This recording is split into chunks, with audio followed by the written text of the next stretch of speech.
It's almost here, the conclusion to the epic 9-film Skywalker saga. It's all led up to this, despite the fact that at least 6 of the movies in this franchise were made before they could have any idea that this would happen. If the new trailer is anything to go by, it's going to be even less exciting than the previous 2 conclusions to this saga. But with so much info crammed into the trailer, it's difficult to catch it all. Hi, I'm ThoughtSlime, and welcome to Slime Mojo, and today we're counting down the top 10 things everybody missed while watching the Rise of Skywalker trailer. Number 1. Fascism is back.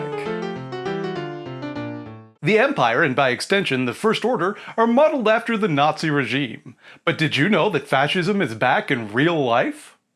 Everyone knows that George Lucas modeled the look of the evil empire on the real-life villains, the German National Socialist Party. What you might not know is that fascism takes many forms, and is actually resurgent today. A far-right ultranationalist group of ideologies, fascism can manifest in a variety of ways. From dorkasses in the USA like the Proud Boys, to ISIS, fascism can spread and grow at any time or in any place. And like our heroes in the Resistance, citizens must remain vigilant. Will the Rise of Skywalker tackle the real-life rise of fascism? Fans will have to wait till later this year to find out. Number 2. The Amazon rainforest is burning. Before we get any footage from the new film, we see a long montage of scenes from previous Star Wars movies. Notice something missing? There's no footage of the forest moon of Endor, despite the majority of Return of the Jedi taking place there. While this might seem like an oversight to some, it's potentially a reference to real-life deforestation, like the deliberate burning of thousands of square miles of precious rainforests in Brazil. Scientists suggest this slash-and-burn approach to one of the Earth's most precious biomes could drastically accelerate the already calamitous threat of climate collapse, triggering a process called dieback, which could potentially result in the loss of 1/5 of the world's oxygen supply. Like the Death Star, climate collapse looms over us all and threatens to destroy the planet. Unlike the Death Star, a space wizard isn't going to help you destroy it. Number 3. Dark Rey. Dark Rey is a dark and twisted version of Rey, not unlike the dark and twisted version the sexist backlash to the sequel trilogy has generated. Whoa, talk about a makeover! Rey is sporting a new look. Could she have finally turned to the dark side? We'll have to wait and see, but one thing is for sure, the twisted reflection of Rey is pretty similar to the portrayal of her by sexist fanboys. Since The Force Awakens, weird online losers have been complaining that Rey is a Mary Sue because she knows how to do Force stuff or whatever. The substance of their complaints is actually meaningless because the only real problem they have is seeing a woman in a position of power. These entitled babies are used to their power fantasies, using primarily white male protagonists. If their space fantasy movie deviates from that formula 1 iota, they can no longer escape their shitty little lives by projecting themselves into an imaginary adventure. Rey's potential journey to the dark side could mirror the way that piss babies invented sinister intent to her character arc to avoid facing the crushing reality that they relate more to fictional space aliens than real-life human women. Number 4. Disney's media monopoly. Late in the trailer, we see a group of Star Destroyers, eerily still, in a lightning-filled nebula of some kind. They loom far into the horizon and look considerably larger and more imposing than the meager showing by the Resistance. Longtime fans will recognize this as a nod to the way that Disney, the media company that acquired the Star Wars license in 2014, now looms large over the entertainment industry and the media landscape in general. They're able to crush any competitor with their near monopoly on the entire film industry. They've acquired all your favorite franchises, everyone from Marvel to the Muppets and even Avatar. 8 out of the 10 highest grossing movies of all time are all Disney properties. 5 movies this year alone by Disney grossed over $1 billion for the first time in history. Disney is also muscling out smaller independent theaters by refusing to allow them to license movies within the 20th Century Fox library. That's something they just get to do, because they bought thousands of works of art created by millions of people, and get to decide what is done with them, for some reason. Number 5. Darth Vader's breathing. At the end of the trailer, we hear Darth Vader's iconic breathing noise, and Emperor Palpatine's voice. Your journey.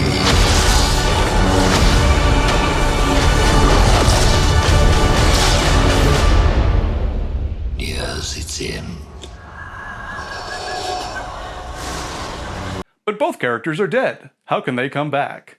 There's been a lot of fan speculation about this, but one major theory is that capitalism requires all works of art to be marketable, disincentivizing risks. So we'll never get a cool inventive Star Wars movie like The Last Jedi ever again. It will always be the same shit over and over because these media companies think we're morons and will keep spoon-feeding us shit because we deserve to eat shit. Give me a TV show about someone that looks like Boba Fett. I remember Boba Fett because I had a toy that looked like him when I was 11. Shovel that shit into my mouth, Disney. I deserve it. I never want to see anything new ever again. Number 6. C-3PO's eyes. What's with C-3PO's eyes in this one shot? Don't they look kind of weird?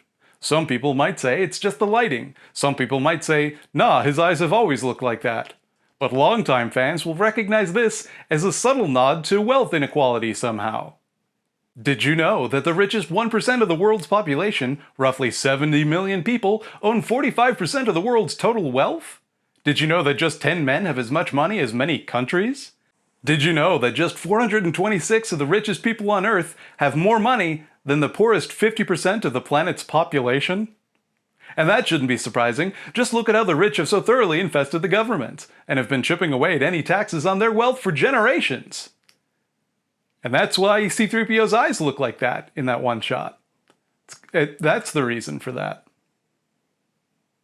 Number 7. Chewbacca. Chewbacca's in this one.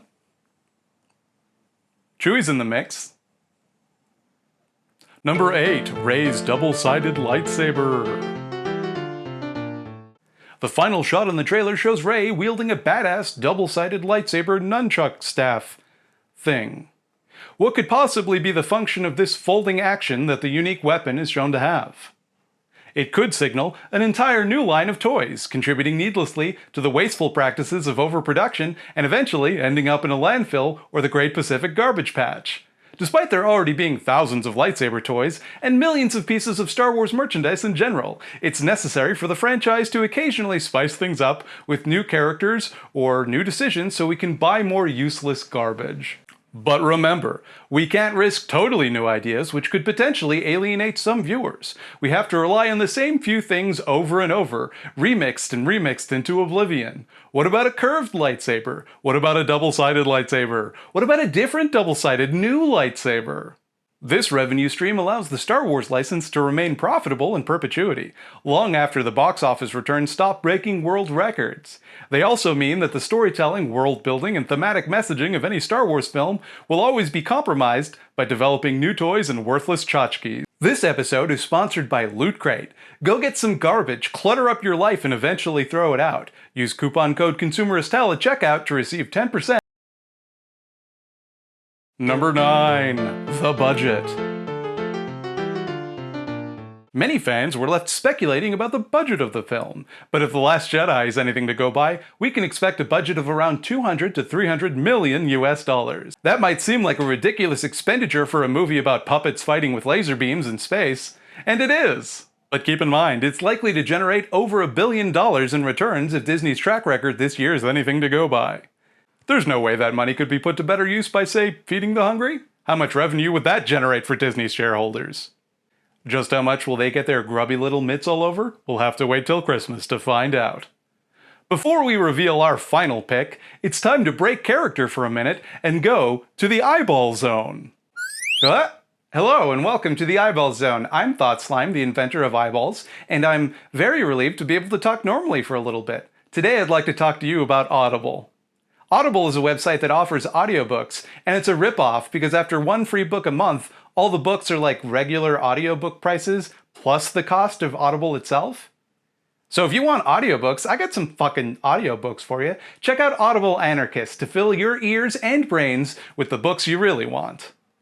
They have a YouTube channel and a podcast that you can use to stream or download all them precious audiobooks. Use coupon code ThoughtSlime to get 6,000,000,000% off your purchase because all of them are free, baby. Do you have an explicitly leftist project that you need me to scoop out people's eyeballs and dump them on? Email me at thoughtslimeeditor@gmail.com and we can work our sinister motives together. Number 10. Videos like this are free advertising. Huge corporations depend on fan excitement to generate buzz for their properties. They hide Easter eggs and little bullshit reveals and incentivize you to hunt them down and geek out about them to keep their products trending. Don't think you can escape with cynicism. Even your snarky tweets about how much you don't care about them contribute to the messaging that these products are all anyone is talking about. We are all walking advertisements for anything we like or don't like. And the only way to avoid it is to never discuss our interests with another human being online ever again. You might even think you've created a work of socialist agitprop, but let's face it, you're going to see the movie anyway, Thought Slime. We all are. We're all going to tweet about it, we're all going to share our spicy takes, we're all going to laugh at other people's spicy takes. Our entire lives and every conversation we have on the internet are monetizable. Our thoughts have been commodified. What do you think? Do you agree with our list? Comment below if you think we missed something. I definitely want to, everybody wants to know whether or not Salacious Crumb is going to show up, or whether or not what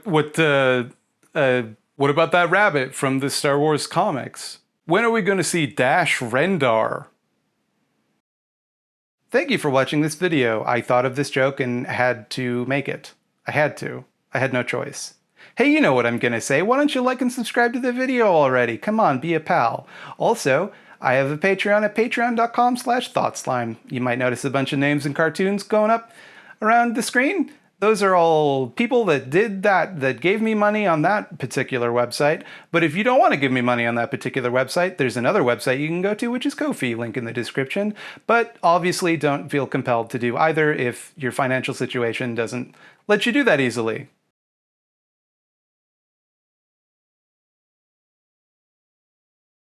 Don't even feel compelled to do it if your financial situation does let you do it easily. It's you decide what you do. Don't let me tell you what to do. You can catch me live streaming every Thursday, 8 p.m. Eastern Standard Time. I play little video games. I'm thinking about mixing up the format a little. Stay tuned.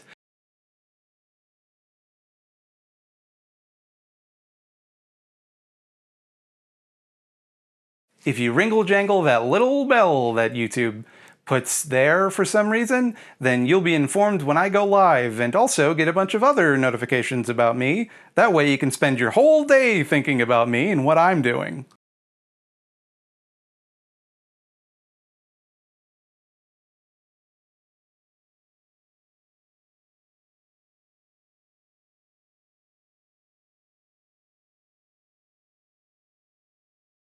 I do like Star Wars. I will see the movie, and please chill out.